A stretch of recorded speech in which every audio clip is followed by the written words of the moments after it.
Right, another little video on the Greeves Villiers engine.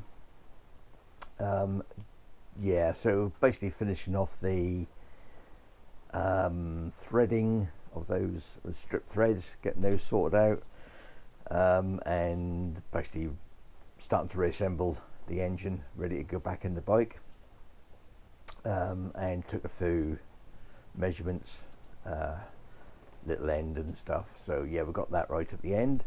There is a little bit of a musical interlude in the video, shall we say, because I managed to record some video without sound. Yeah, I've been trying out a new little camera, and had a problem with the video, the microphone adapter. Yeah, so if you've had trouble with yours, you might find a little reason interesting, the reason what happens, so you might be able to fix your issue. So also a little bit of interest there. Well, let's get on with it.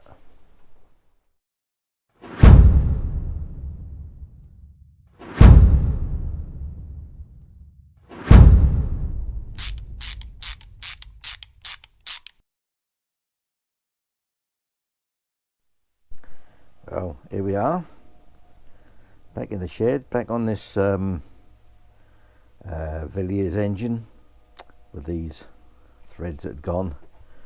Yeah, so we've got some longer helicoils, or V-coil in this case, thread inserts. Yeah, so these are 3/16 BSF by 3D.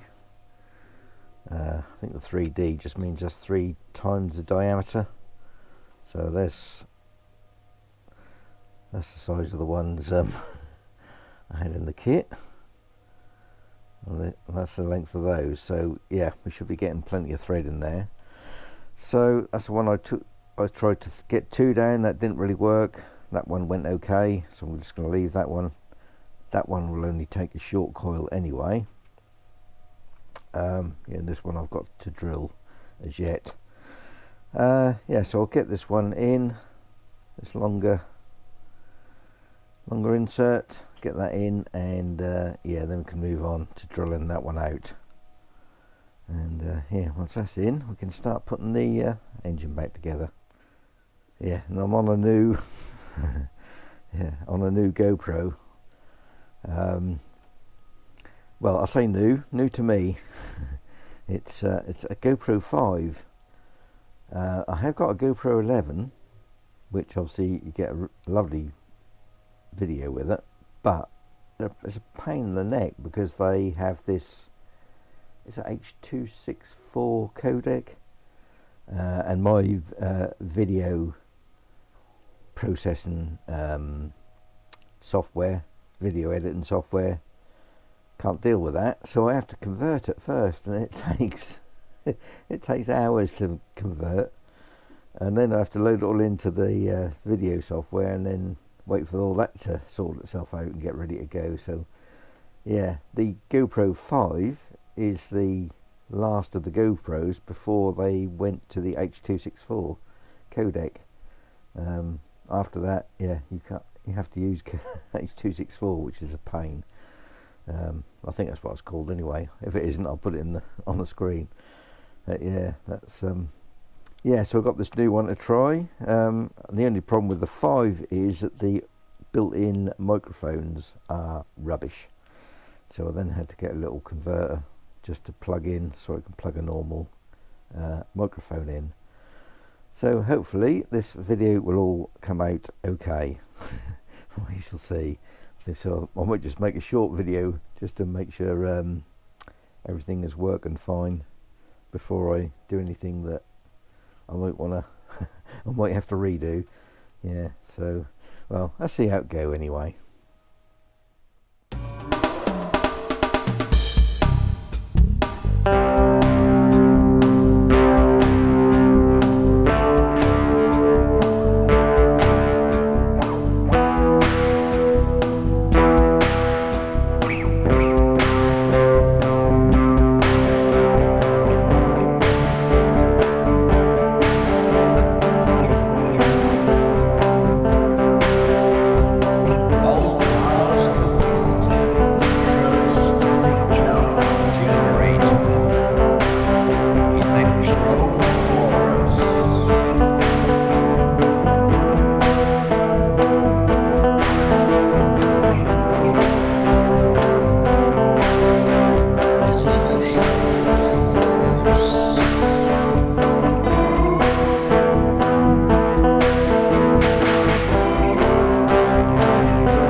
thankfully I've sorted out the sound problem.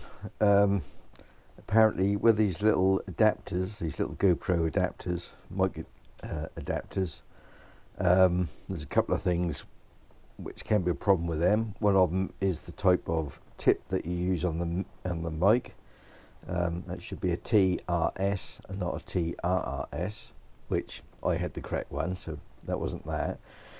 And apparently the other thing is, if you use the button on the top, which is quick record, that can also cause a problem with the recording the sound with these little adapters. I'll put a picture up of the adapter so you know what I'm talking about. Yeah, so what you have to do is just use the side button, turn the camera on, and then press the top button to record, because apparently the circuitry hasn't got enough time to detect that it's got it's got audio connected, which is a bit daft, isn't it? Basically what I was saying, or what you missed in that video, or those little clips that I'll put in, is I've just used weld seal to put the case together and also to connect the gearbox. There's another couple of clips which I didn't include, but it was basically just to say that I've made that. So when I come to put the piston in, that will just act as a little stop on there, and got some mess to clear up.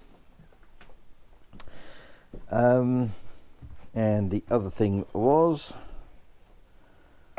yeah, there was two head gaskets in the top, and I think what I might do is try and make a single thicker gasket, because somebody did mention that this might be a bit too high compression for sort of general road use. And the other thing is, now that I've realised there is just a that's not an alpha crank as I was told, it's just a standard Villiers crank. Yeah, I don't want to put too much pressure on that, so yeah, I'm going to make a thicker head gasket if I can. Yeah, if not, I guess I'm just going to have to stack multiple ones. These are 0.5mm thick, and I think I've got another one somewhere. I don't know what thickness that one is, so yeah, I mean, it's not ideal to stack head gaskets, but that might be the only other way. And the other thing was, I did take some measurements and everything, which I will put at the end of the video. You know, just measured like the little end and piston, bore, all that sort of stuff. Yeah, so I'll write all that at the end of the video. But yeah, and the other thing was, I did say, which I didn't capture on audio, that I will, I think, mount this once I've got the head on, and the barrel. Once I've got that on, I think I will mount this in the frame to do the rest of it, because getting this stud in here is a real pain. Yeah, and the other thing of this camera is, I had that on 4K with those other clips, and you can only have it on the wide field of view, and even with my video software, with the getting rid of the fisheye, it doesn't do a very good job of that wide. Seems to be a very wide angle on there, so I've just put this down to 2.7K so I can get the linear field of view. So hopefully the video will look a little bit better, although obviously it won't be such high quality. So a little bit of a trade-off there, but that's the problem with these little cameras. Yeah, so yeah, basically next thing will be getting the head on the barrel rather than the head, piston, getting all that ready to put back in the frame. And yeah, that's the little That's the little problem stud hole there. Once you've got the primary and the magneto housing on, you can't actually get a stud in. You have to, but you suppose you could fit one side, but yeah, you can't do both sides and still get that stud through. So yeah, that's a little bit of a pain. Yeah, so basically I'll put those little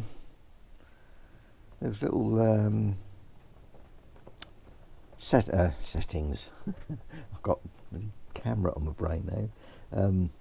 Yeah, put all the measurements and everything that I found on this, and I've also worked out what the compression ratio is at the moment.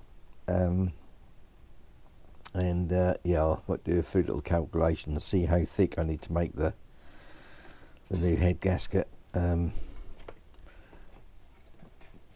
know, to reduce the compression ratio a little bit. Yeah, so that's basically it. I think that'll probably do for this video. Yeah, I don't know, do I need to show putting the cylinder?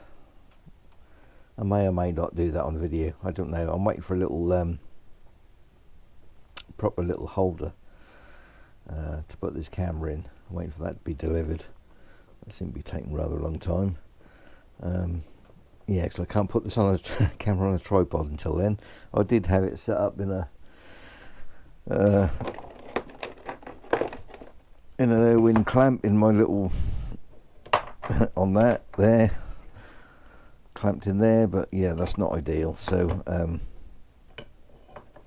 yeah, I think I better wait for the that before I do that. And the other thing is, this back screen keep going off. I'm gonna have to find the setting to leave this screen on.